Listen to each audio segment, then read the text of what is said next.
Hi guys, Dr. Galante.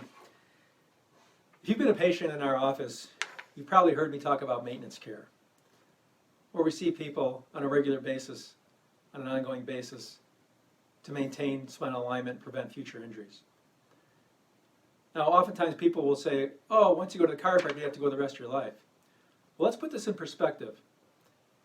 If you go to your medical doctor with high blood pressure, how long are you going to be on medication for?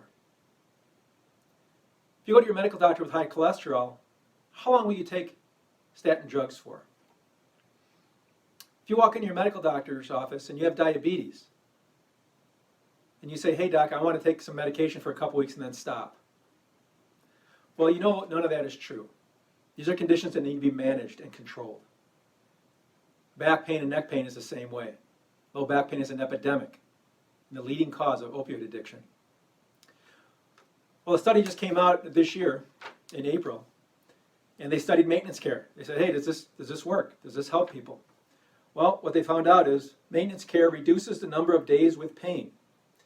Maintenance care increases the length of pain-free periods.